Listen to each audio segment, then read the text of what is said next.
Shalom, Israel. It's Kazawan, and the name of this video is Dealing with Family and Friends Who Reject the Truth. I'm doing this video to address a situation that comes up all the time. Most of us who know that we're Israelites have family members and old friends who are not in the truth, and we have a desire for them to come into the truth, but most of the time, they don't want to hear what we're saying. We tell them that they're the Israelites of the Bible, and they reject it. We tell them about the importance of keeping the law, statutes, and commandments, and they reject that too. So the question is, how do we deal with that? How do we deal with family and old friends who reject the truth? Well, the first thing that we have to be willing to accept is that everybody is not going to wake up. The truth is not for everybody. And that may even include your family and old friends. We got to face that. Look at this. This is Jeremiah 3:14. It says, "Turn, O backsliding children, saith Yahweh, for I am married unto you." Watch this. "And I will take you one of a city and two of a family, and I will bring you to Zion." You see that? See, you might be the only one in your whole city to receive the truth. And out of your whole family, it might just be you and maybe one other person. That might be the case. And if that is the case, you still got to keep going. You can't quit just because you don't have the numbers. See, this is very important because I know some of us are in this very same condition right now, and it seems like nobody else understands the truth. However, Yahushua already told us what this journey would be like. Let's go to Matthew 10:34. Watch this. It says, "Think not that I am come to send peace on earth." So Yahushua said, don't think that he came to bring peace on earth, meaning his message wasn't a do whatever you want kind of message. The truth will always cause people to get upset. It says, "I came not to send peace, but a sword." In other words, the word draws a line in the sand that separates the righteous from the wicked.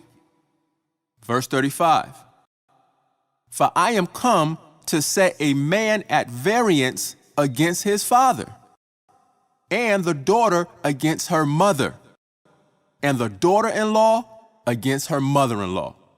See, that's how real this truth is. Now, this is not talking about dividing families for no reason. This is talking about separating the righteous from the wicked. The Bible says that two cannot walk together except they be agreed. If a father keeps the law, statutes, and commandments, but his son doesn't, they're not in agreement. If a daughter is obedient to the scriptures, but the mother isn't, they're not in agreement. Now, the one in the truth is going to have to stand strong in the truth, knowing that it's going to cause problems. But that's how it goes.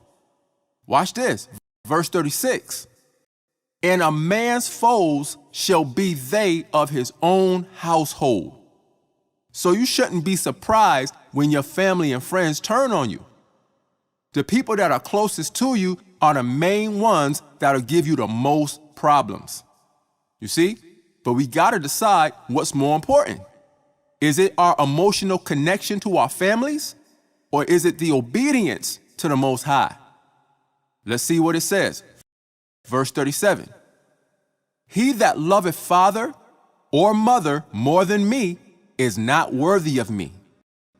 And he that loveth son or daughter more than me is not worthy of me." Now this is rough, but it's right. Because if you believe that the Most High gave you life, then your allegiance is to him before anybody else, including your mother and your father. A lot of people spend all day and night saying, "Well, what about my mom? What about my dad?" Listen, It's a good thing to love your parents. The scriptures say honor your mother and your father, but you can't put them before the Most High. That's why Mark 12:30 says, "And thou shalt love the Lord thy God with all thy heart, and with all thy soul, and with all thy mind, and with all thy strength." This is the first commandment. So if you don't get the first commandment right, you don't have a shot. See, you got to choose the Most High regardless of what the repercussions are. Yes, you might lose certain family connections.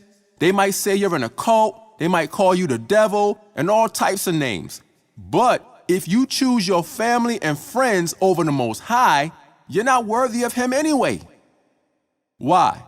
Because the Most High sacrificed his own son, and Yahushua laid down his life for your sake. So if you're not willing to lose out in this world, then you don't understand what this is all about anyway. Look at this. 2 Timothy 3:12. It says, "Yea, and all that will live godly in Yahushua shall suffer persecution." See? It's not optional. When you come into this truth and you strive for righteousness, persecution on some level is unavoidable. Verse 12 says, "Yea, and all that will live godly in Yahushua shall suffer persecution." Now, unfortunately, a lot of times that persecution comes from our own families. However, we suffer through it knowing that a greater reward is coming. Let's go to Romans 8:17. It says, "And if children, if we are the children of the Most High," it says, "then heirs, heirs of the Most High." Watch this. "And joint heirs with Yahushua." So we are joint heirs with Yahushua, meaning we will rule with him on one condition. It says, "If so be that we suffer with him, that we may be also glorified together." You see? So we have to suffer with Yahushua through the persecution, which sometimes includes the loss of family and friends. Now, if we suffer through that, we'll be glorified with him at his return. Watch this. Verse 18. "For I reckon that the sufferings of this present time are not worthy to be compared with the glory which shall be revealed in us." So Paul said, you can't even compare the glory that we'll have in the kingdom with the suffering that we're going through right now. When we get in the kingdom, the hurt from the rejection that you feel now from your family and friends, that won't even matter anymore. We're going to be in a state of peace that we can't even imagine right now. Look at this. This is Matthew 19:27. It says, "Then answered Peter and said unto him, Behold, we have forsaken all and followed thee. What shall we have therefore?" So Peter wanted to know what his reward would be for following Yahushua. Verse 28. "And Yahushua said unto them, Verily I say unto you, that ye which have followed me, in the regeneration, when the Son of Man shall sit in the throne of his glory, ye also shall sit upon 12 thrones, judging the 12 tribes of Israel." So Yahushua told Peter, look, when the kingdom of heaven is established on earth, Peter, you're going to be one of the judges of the 12 tribes of Israel. So Peter is going to be highly esteemed in the kingdom. Now, watch this, verse 29. "And every one that hath forsaken houses, or brethren, or sisters, or father, or mother, or wife, or children, or lands, for my name's sake, shall receive 100-fold and shall inherit everlasting life." So this is a guaranteed promise by Yahushua.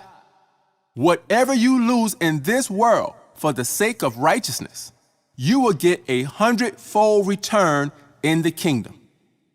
If your obedience to the Most High causes you to lose a father, a mother, a sister, a brother, even a son or a daughter, or a close friend, the Most High knows your sacrifice, and He will reward you openly and accordingly in the kingdom of heaven. You got to keep that in your spirit at all times, because that's how you stay strong, by knowing that it's all going to be worth it in the end. Let's go to Hebrews 10:35. Watch this. It says, "Cast not away therefore your confidence, which have great recompense of reward." In other words, stay confident in the promises of the Most High, because that confidence is going to pay off for you in the end. But watch this, verse 36. "For ye have need of patience, that after ye have done the will of the Most High, ye might receive the promise." So we have to learn to be patient in the midst of the persecution. It seems like it's never going to end, but the Most High is faithful and He keeps His promises. See, when you talk to your family and friends and they reject the message, you have to understand what's actually happening. They're not rejecting you, they're rejecting Yahweh Shai. Let's go back to Matthew 10 and pick it up at verse 40. It says, "He that receiveth you receiveth me, and he that receiveth me receiveth him that sent me." See, you can't take it personal when people don't listen, because it's not your word, it's the word of the Most High. Now, it is our responsibility to present the word to our families, but it's not our responsibility to make them receive it. You know why? Because you can't make them receive it. See, a lot of us are carrying weights that we shouldn't be carrying. All you can do is give them the information. You can't make them accept it. Even when Yahweh Shai was on earth, He didn't try to force people to believe the word. He presented the word, and if they received it, He gave it to them. But if they rejected it, He moved on to the next person. And that's the same thing that we're supposed to do. Look at this. This is Luke 9:5. It says, "And whosoever will not receive you," whoever does not want to listen to the truth, it says, "when ye go out of that city, shake off the very dust from your feet for a testimony against him." So you got to learn to move on and let the Most High do what He does.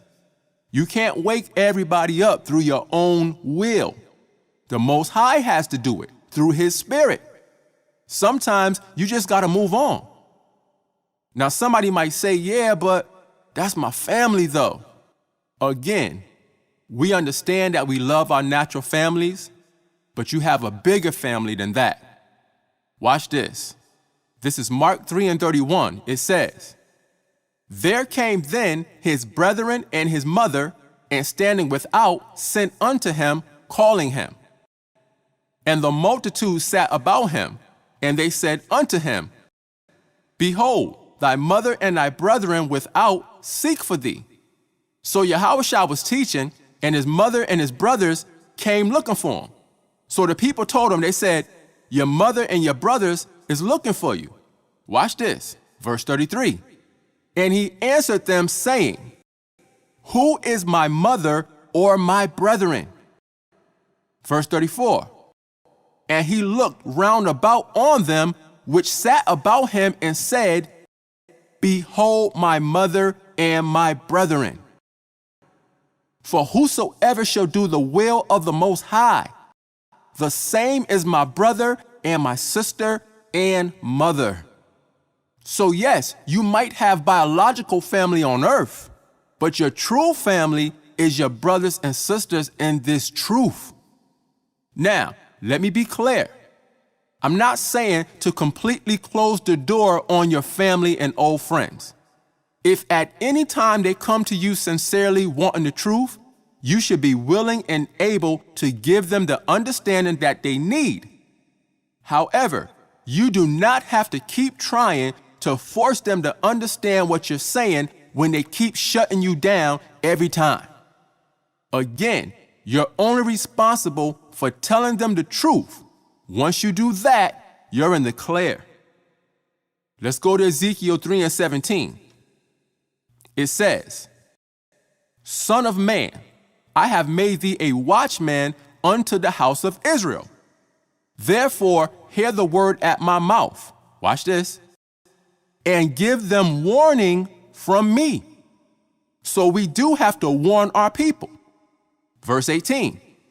When I say unto the wicked, thou shalt surely die, and thou givest him not warning, nor speakest to warn the wicked from his wicked way to save his life. In other words, if we know our family and friends are in danger, and we don't warn them, it says, the same wicked man shall die in his iniquity. They will suffer the judgment of the Most High. But watch this, it says, but his blood will I require at thine hand. Why? Because we knew danger was coming, but we didn't warn them. Now, this is a struggle that a lot of us have within ourselves. We want to make sure that we warn our people, but watch this, verse 19. Yet, if thou warn the wicked, and he turn not from his wickedness, nor from his wicked way, if we warn them by telling them the truth, and they don't change, it says, he shall die in his iniquity. They will suffer the judgment of the Most High. But watch this. It says, but thou hast delivered thy soul. You see, once you warn people, the Most High will no longer hold you responsible if they don't listen. Once you understand that, it just becomes a mental thing that you have to get over on a personal level. You got to let go and accept the Most High's will. Matthew 22:14 says, for many are called, all Israel is called, according to Isaiah 48:12, but it says, but few are chosen. The Most High has an elect group that's going to receive this word and live by it. And we pray through faith that we're part of that group. But see, you can't make a person be a part of that group. That's up to the Most High. Let's go to John 10:27. It says, my sheep hear my voice, and I know them, and they follow me. So Yahushua said his sheep hear his voice, and he knows who they are, and they follow him. Now, that doesn't mean that your family won't wake up at some point before it's too late, because the Most High can wake them up instantly if that be his will. However, if he doesn't wake them up, you got to be willing to accept that. I have to keep stressing that point because a lot of people are struggling with this issue. Let's go to Mark 4:16. It says, and these are they likewise which are sown on stony ground, who when they have heard the word, immediately receive it with gladness. See, a lot of people hear this truth and they find out who they are and they get super excited. That's a good thing. But, verse 17, and have no root in themselves, and so endure but for a time. See, the excitement is good, but you have to have a solid foundation. Or it says, afterward, when affliction or persecution ariseth for the word's sake, immediately they are offended. When the persecution comes, you're not supposed to lose your zeal. If you do, that's because you have to refocus back on what's most important. If you're not careful, the persecution from your family and friends will cause you to fall out the truth.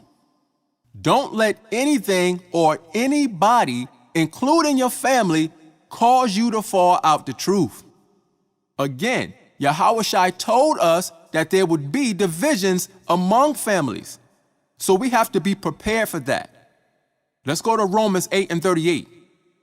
It says, for I am persuaded that neither death nor life, nor angels, nor principalities, nor powers, nor things present, nor things to come, nor height, nor depth, nor any other creature shall be able to separate us from the love of the Most High, which is in Yahushua our Lord. So Paul said that no situation or any person should be able to separate you from the love of the Most High.